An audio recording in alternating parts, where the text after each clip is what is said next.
Siyata Dishmaya, Masechet Baba Batra, Daf Samech Zain. Nous commençons à la troisième ligne de la Mishnah. Hamocher et Achatzer. La Mishnah nous enseigne Hamocher et Achatzer, celui qui vend la cour. Machar Batim, il a vendu aussi les maisons qui donnent dans cette cour. Donc il n'a pas précisé qu'est-ce qu'il a vendu, comme nous l'avons vu jusqu'à présent, il vend Baït, une maison. Donc là c'est Machar et Achatzer, je vends la cour. Donc à l'époque, les maisons étaient ouvertes vers les cours. Donc lorsqu'il vend la cour, il vend Batim, les maisons qui donnent dans cette cour, Borot, les puits, Shichin ou Meharot, donc les trous, Borot c'est rond, Shichin c'est étroit et long, Meharot, une grotte qui a un toit. Tout ceci fait partie de la cour. Avalo et a metal telim. Il n'a pas vendu les metal telim, c'est-à-dire tout ce qui est mobile, tous les meubles, tout ce qui n'est pas fixe, comme dit le Rashbam, tous les tashmiché à Baït, tout ceci ne fait pas partie de la maison. Donc même si c'est un métal tel qu'on a besoin pour la maison, ça ne fait pas partie de la vente, et donc à plus forte raison tous les meubles de la maison.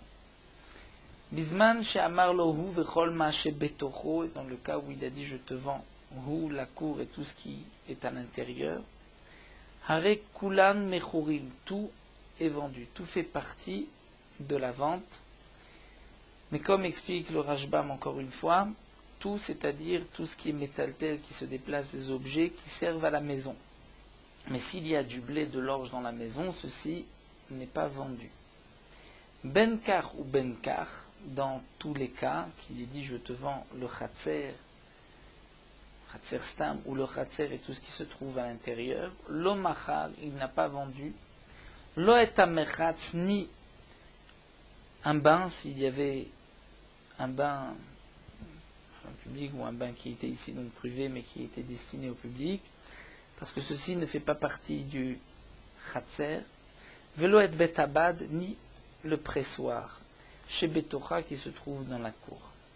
Ceci ne fait pas partie de la cour, n'est pas vendu avec la cour. Rabbi Eliezer Omer, Hamocher et Achatzer, le machar et la avira shel chatzer. Rabbi Eliezer nous dit, celui qui vend une cour n'a vendu que avira, c'est-à-dire que l'espace, l'air du chatzer, mais pour Rabbi Eliezer, comme explique le Rashbam, les maisons, les puits ne font pas partie de la vente.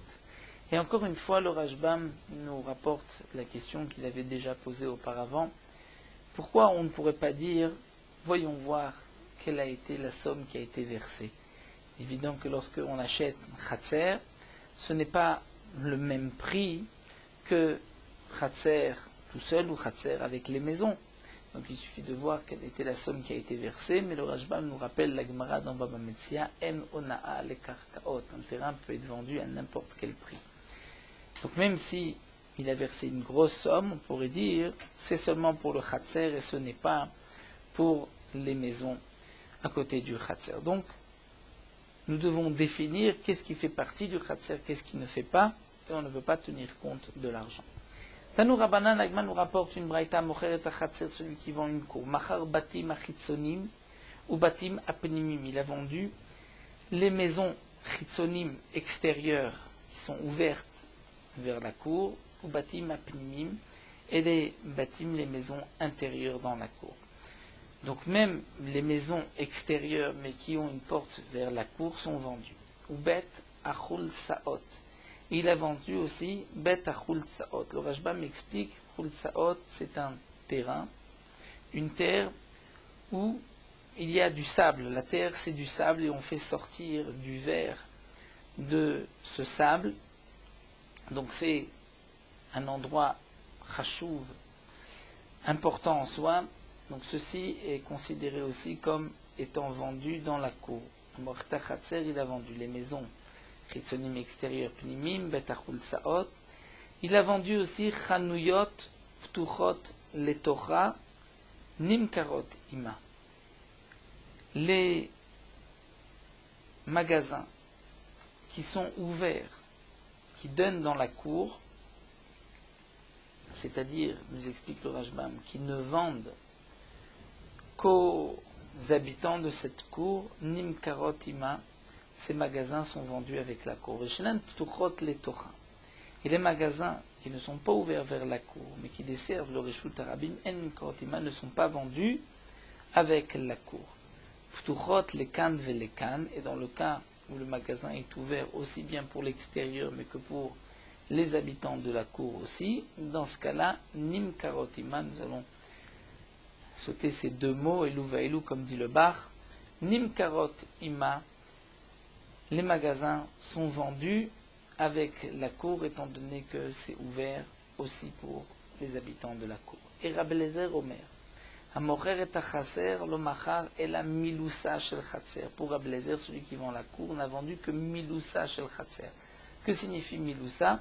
Là, le Rashbam nous dit, c'est comme nous l'avons vu dans la Mishnah, le Avir, c'est-à-dire l'espace du Chatser, mais tout ce qui est autour n'est pas vendu. Amarmar, la Gemara reprend ce que nous venons de voir dans cette braïta, Ptuchot lekan velekan nimkarot ima. Si nous avons un magasin qui donne dans la cour, qui dessert les habitants de la cour, mais aussi les habitants du Reshut Harabim, ceci est vendu avec la cour. Vatani Rabbi Chia en nimkarot ima. Pourtant, demande la Gemara, Rabbi Chia a enseigné qu'un magasin qui est ouvert ici et là n'est pas vendu avec la cour. La Gemara répond, Lokasha aderov tashmitayu.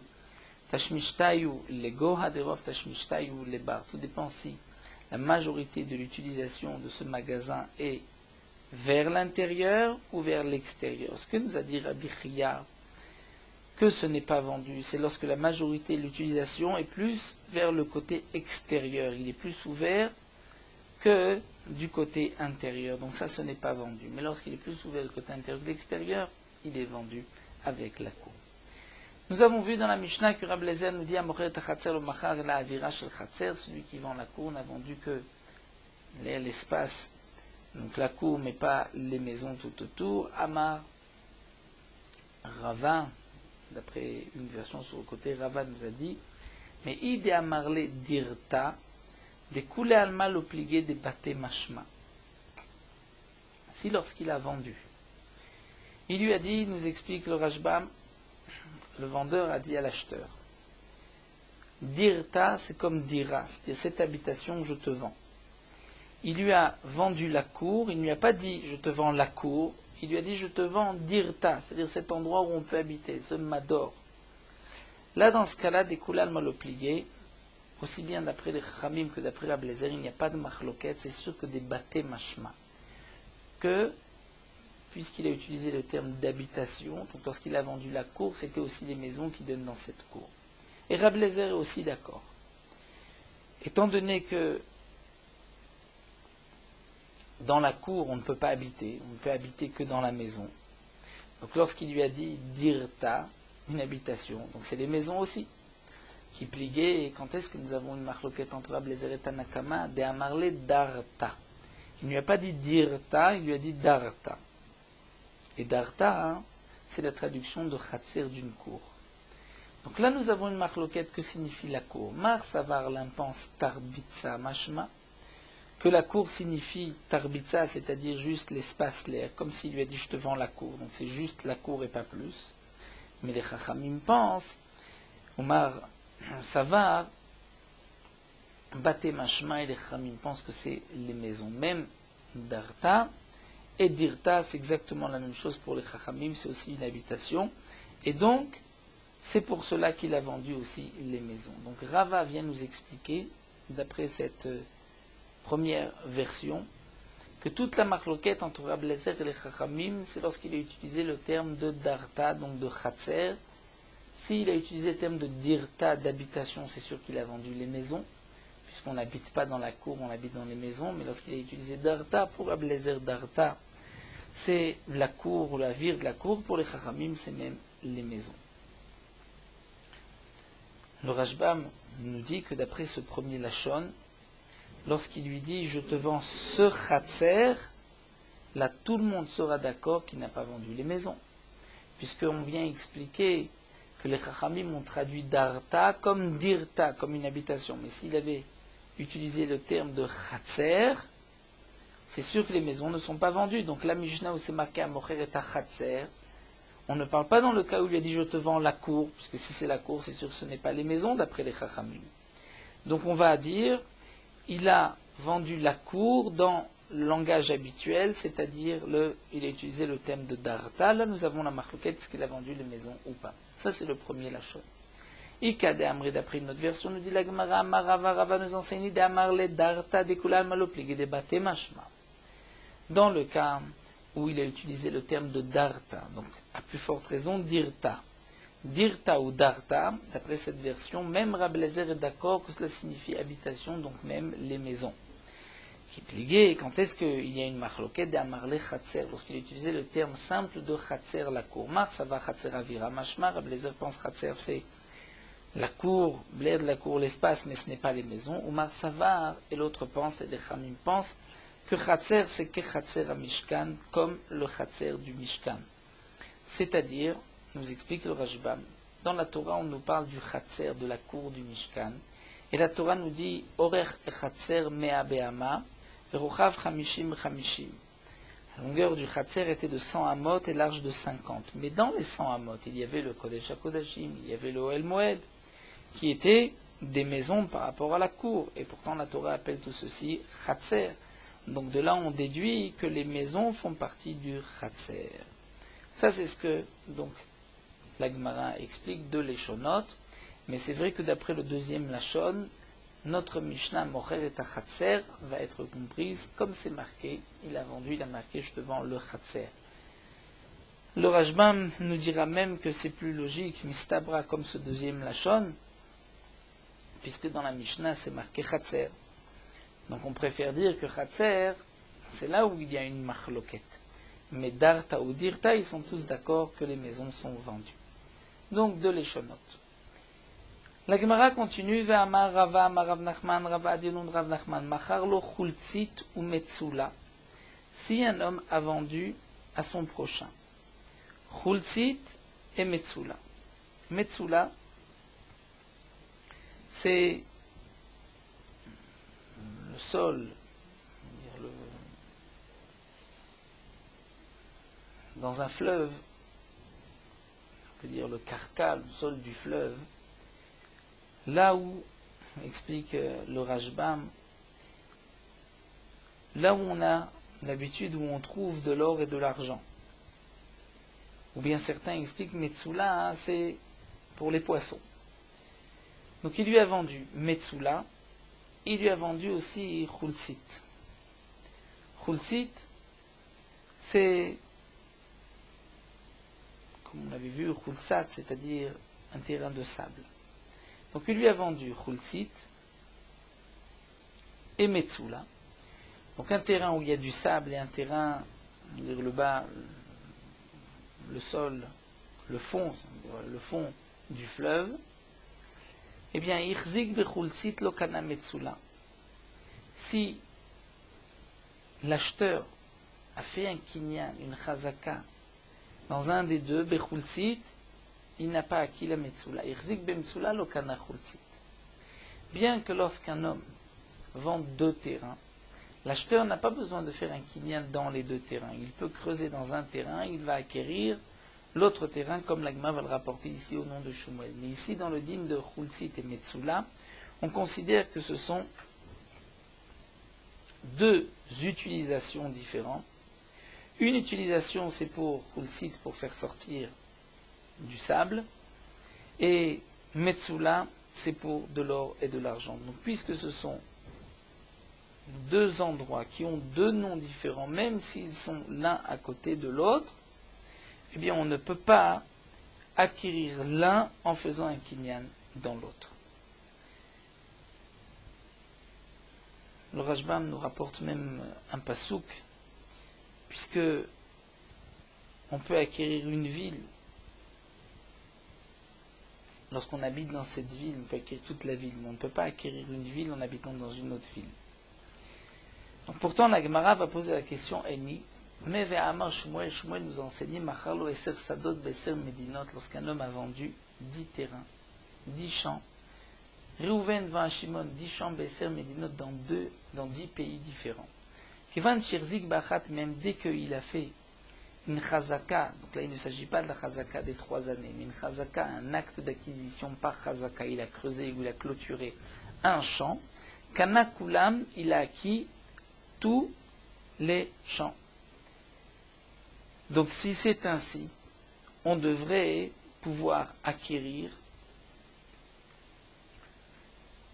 la Khultzit en faisant un kinyan dans la Metsula, ou la Metsula en faisant un kinyan dans la Khultzit. Quelle est la différence entre un champ ici et un champ de l'autre bout du monde, et entre ces deux terrains qui sont en vérité l'un à côté de l'autre? Le fond du fleuve et un endroit de sable. Alors la Gemara répond, Hachiyashta, d'après la Girsa du Bar, c'est quand même différent. Atam ou de Sadna de Arachadou. Nous dit la Gemara, parce que là-bas, les terres sont reliées au centre de la terre. C'est le même enclume, Sadna de Ara, le même socle. Vekula, et de plus, Kula, tous les champs Chada Tashmish Ta'ou ont la même utilisation. Un champ ici, un champ à l'autre bout du monde ont la même utilisation puisqu'ils sont reliés par le centre de la terre. Donc lorsque je fais un kinyan ici, c'est comme un seul grand champ et je peux tout acquérir en même temps. Avalacham ici, atashmishta lechud, atashmishta lechud. Ici, l'utilisation de l'un n'est pas comme l'utilisation de l'autre. L'un c'est pour faire sortir du sable, l'autre c'est pour faire sortir de l'or ou de l'argent ou des poissons d'après la deuxième version du Rashbam. Donc on ne peut pas acquérir l'un en faisant un kinyan dans l'autre. Veikadamre, autre version, nous dit la Gemara, Rava aurait dit au nom de Rav Nachman, Irzik bechultzit kana metsula, que si il a fait un kinyan, donc il a creusé dans la chultzit là où il y a du sable, il a acquis aussi le fond du fleuve. Et Pshita demande la Gemara d'après cette version, on va poser la question inversement, on rajoutera d'après le bar, de même s'il a fait une chazaka be metsula, il a été connu la chultzit. On demande la Gemara, Pshita, c'est évident. Parce que Shmuel nous a dit que lorsqu'il vend 10 champs à la même personne, lorsqu'il fait un kinyan ici, il va acquérir tous les champs. La Gemara dit, il y a un chidush mod, et j'aurais pu croire à Tamou de Sadna de Arachadou. Là-bas, j'aurais pu croire qu'étant donné que tous les terrains sont reliés par le même, par le centre de la terre. Et de plus, c'est la même utilisation, c'est-à-dire tous les champs sont pour être labourés, pour être semés. Donc tout ceci est considéré comme un seul champ, puisqu'ils sont reliés au centre de la terre.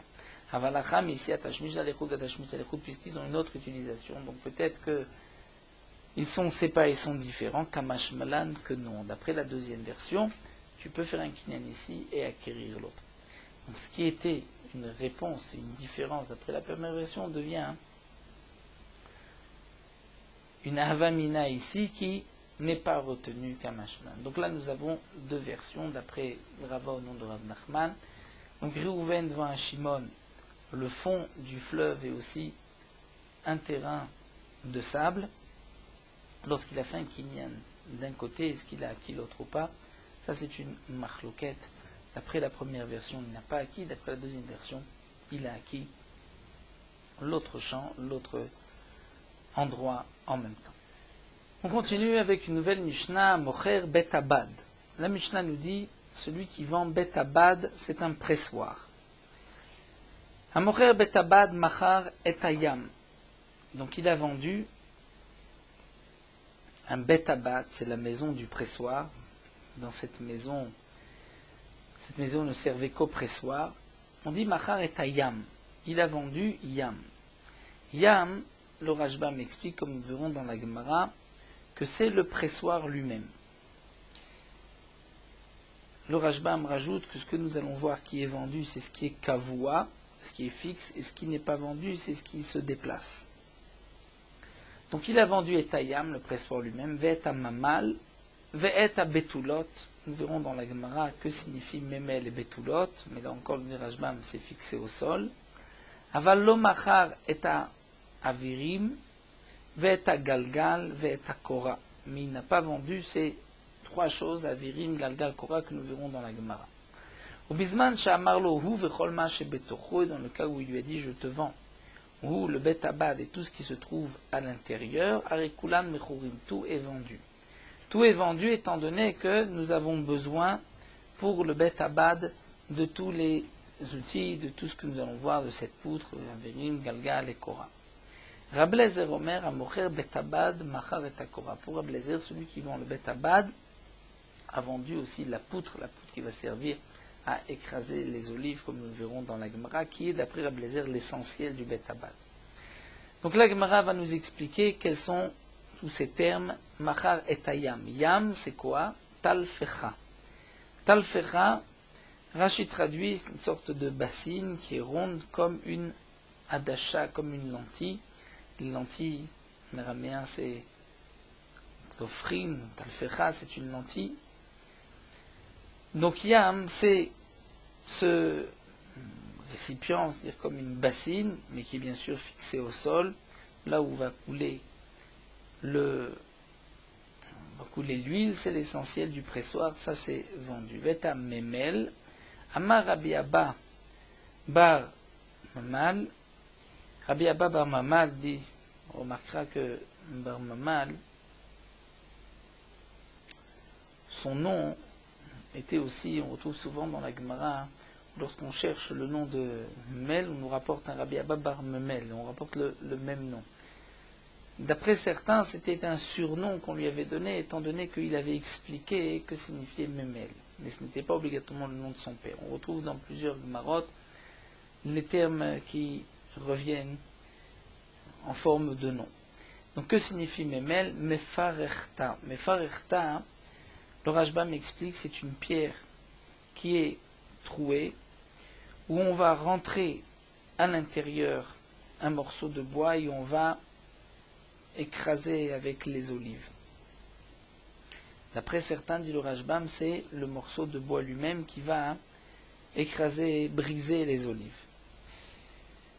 Donc ceci, d'après la deuxième explication, ce morceau de bois fait partie des tashmiché betabad d'utilisation.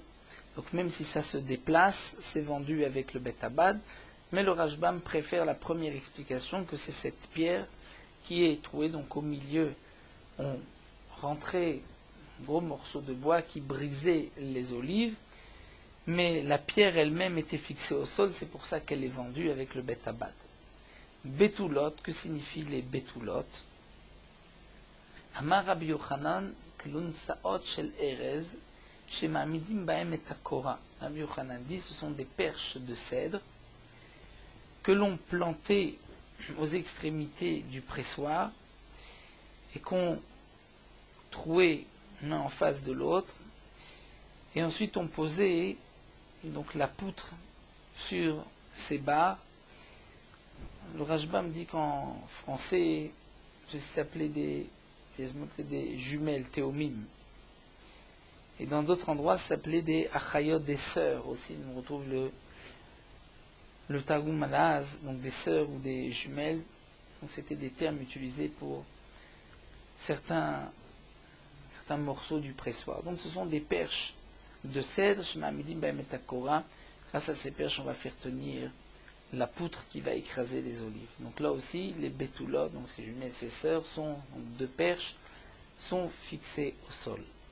Averim, la Gemara continue d'expliquer ce qui n'est pas vendu dans le betabad, c'est kivché. Kivché explique le Rashbam, il s'agit de planches qu'on posait sur les olives dans le pressoir lorsque on faisait descendre la poutre pour les écraser, et donc puisque ces planches se déplaçaient, elles ne font pas partie du pressoir.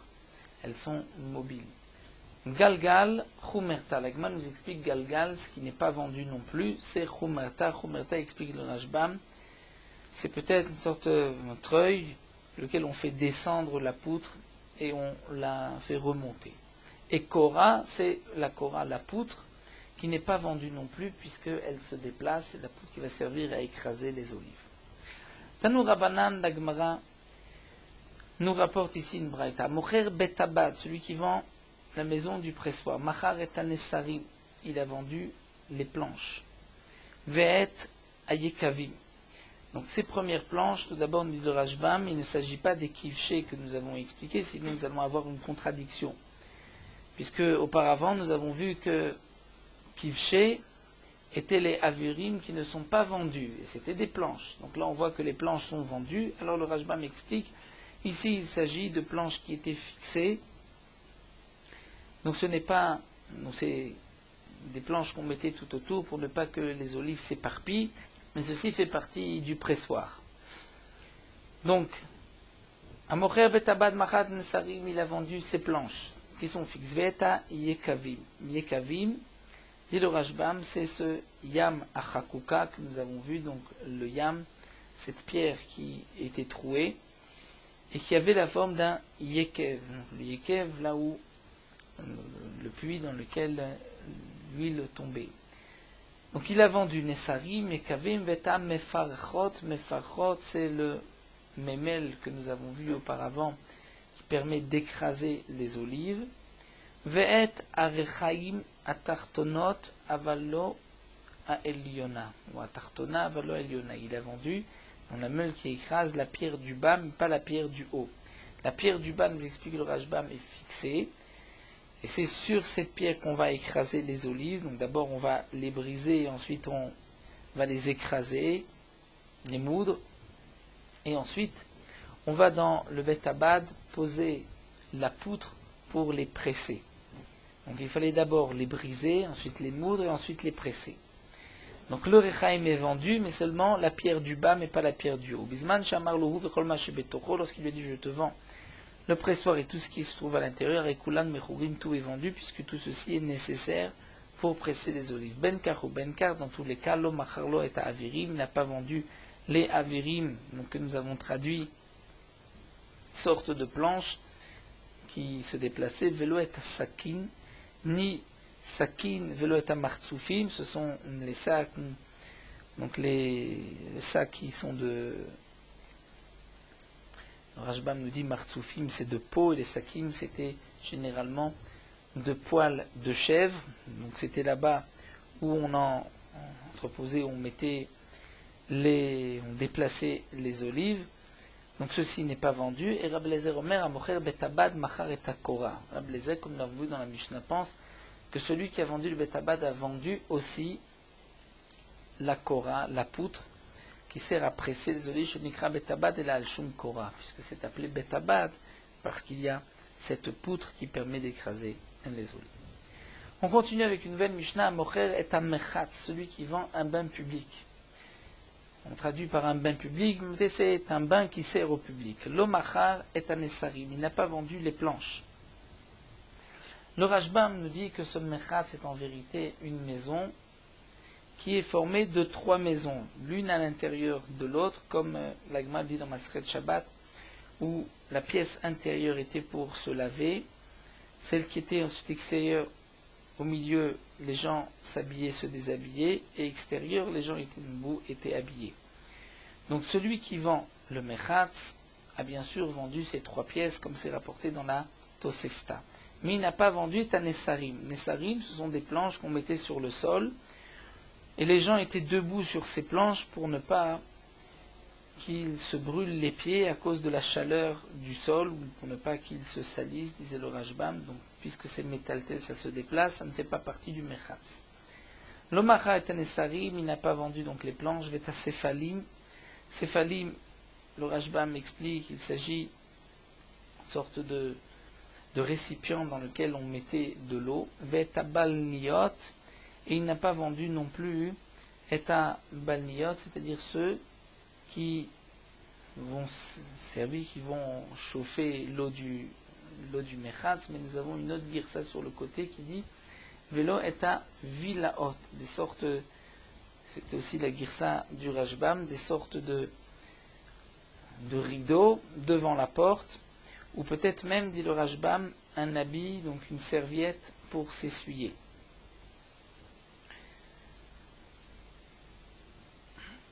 La Mishnah continue, Bisman Sha'amarlo, lorsqu'il lui a dit Hi vechol ma shebetocha, je te vends le mechatz et tout ce qui se trouve à l'intérieur, Rekulan mechurim, tout est vendu. Puisque tout ceci fait partie du mechatz. Benkar ou benkar, dans tous les cas, qu'il ait dit je te vends le mechatz tout seul ou tout ce qui se trouve à l'intérieur, lo machar, il n'a pas vendu, lo et megurot shel maim, ni les megurot, c'est-à-dire les piscines d'eau où on versait de l'eau, c'est-à-dire où de ces piscines on versait l'eau pour le mechatz, donc les réserves d'eau, velo et otsarot shel etzim, ni les otsarot, les réserves de bois, qu'on utilisait pour réchauffer le mechatz. Donc ce qui est mentionné ici à la fin de la Mishnah, qu'on n'a pas vendu les réserves d'eau ou de bois, puisque comme explique le Rashbam, ceci n'est pas particulier au mechatz, on peut aussi avoir le bois pour sa propre maison. La Gemara nous rapporte une braïta tanura banana. Mocher et mechatz, celui qui vend un bain dans une maison où il y a des bains, machar et bet anesarim. Il a vendu bet anesarim, c'est la pièce dans laquelle on met les planches après s'être lavé. Vet bet ayekamim. Bet ayekamim, nous explique le Rashbam, certains qui expliquent une pièce où on rangeait ensuite les baignoires où on mettait l'eau chaude, mais le Rashbam n'est pas tout à fait d'accord, parce que ça c'est les bet ayorot, que l'on voit dans la Tosefta. Mais yekamim, c'est peut-être une sorte de foulard duquel on s'enveloppait à cause de la chaleur du mechatz. Donc toutes ces petites pièces que nous allons voir sont rattachées au mechatz, elles sont aussi vendues avec le mechatz. Là on va entreposer les planches, ou bien donc ces foulards qui mettaient genre d'envelopper leur tête, ne pas souffrir de la chaleur, va être bête à céphalim, et la pièce où ils entreposaient céphalim, c'est-à-dire toutes les cuves dans lesquelles on mettait l'eau, tous les récipients, va être bête à vilaod, la pièce où on mettait, vous avez vu, ces serviettes, ces rideaux. Avalot nesarim atzmam, il n'a pas vendu les planches elles-mêmes, velo yekamim atzmam, ni les yekamim, c'est-à-dire ni ces foulards, velo céphalim atzmam, ni ces récipients, velo vilaot atzmam, et ni les rideaux, les serviettes, ou bisman shamar lohi vechol ma shebetocha, lorsqu'il lui a dit je te vends le mechatz et tout ce qui se trouve à l'intérieur, et kulam mechurim, tout est vendu. Donc ceci rejoint ce que nous avons vu dans la Mishnah, benkar ou benkar, dans tous les cas qu'il est dit le mechatz, tout ce qui se trouve à l'intérieur, le macharlo et abrichot, amesapkot lo maim, il n'a pas vendu les bassins, les piscines, amesapkot lo maim, qui amènent de l'eau au mechatz, ben bimot achama ou bimot akshamim, ni en été ni en hiver, aussi bien en été, bien qu'il n'y a pas beaucoup d'eau, j'aurais pu croire que ceci s'annule au mechatz, non, ce n'est pas vendu, et ni en hiver où il y a beaucoup d'eau. Velo bet kinus haetzim, mais il n'a pas vendu la pièce où se trouve le bois. Donc, bien qu'il a vendu les pièces où se trouvent les récipients, les serviettes, mais les pièces où se trouve le bois, il n'a pas vendu. Vim amarlo bet amechatz vechol tashmishav ani mocher lecha, s'il lui dit je te vends un endroit où il y a un bain, et aussi tout tashmishav, tout ce qui va servir. Pourquoi a-t-il rajouté ce terme-là, chol tashmishav? C'est qu'il voulait rajouter même les piscines, les réserves d'eau et les endroits où était entreposé le bois. C'est aussi tashmish du mechatz, puisqu'il a rajouté ces paroles. C'est comme nous l'avons vu auparavant, comme la Gemara dira, metzari, puisqu'il a rajouté des metzarim, c'est qu'il voulait rajouter dans la vente. Donc lorsqu'il a dit chol tashmishav ani mocher lecha kulam mechurim, tout est vendu.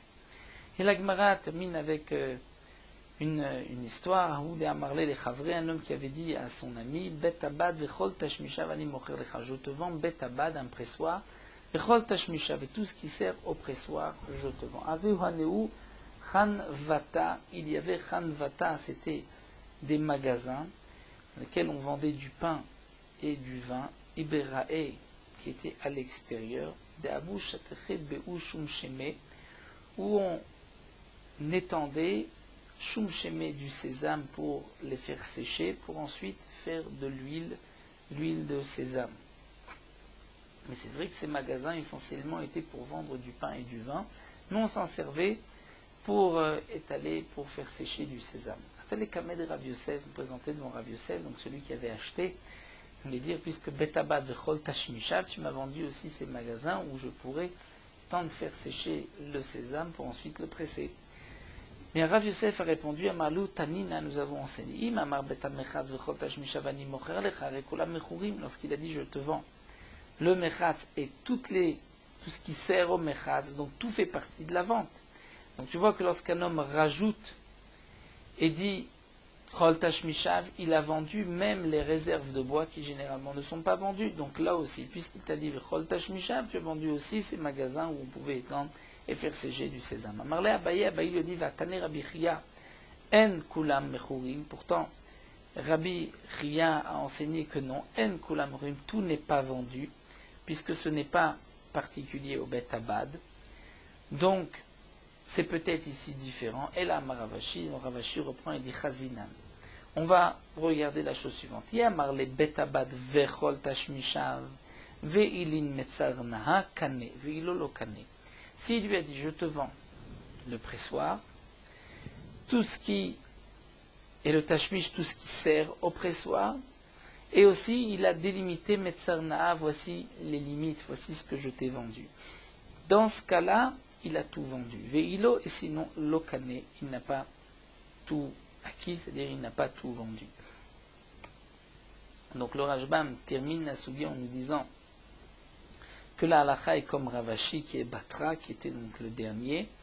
Et donc de là on apprend que lorsqu'un homme dit Bet amechatz vechol mashbeto, tout ce qui se trouve à l'intérieur je te vends, même si il lui a marqué les limites, puisqu'il n'a pas dit vechol tashmishav, il n'a pas vendu les bassins d'eau et ni les endroits où on entrepose le bois, étant donné qu'il n'a pas utilisé le terme de tashmishav. Mais s'il dit mechatz, chol tashmishav, il donne les limites, et que ces bassins et ces réserves de bois font partie des limites, là il a tout vendu, puisque c'est comme le digne du Bet Abad.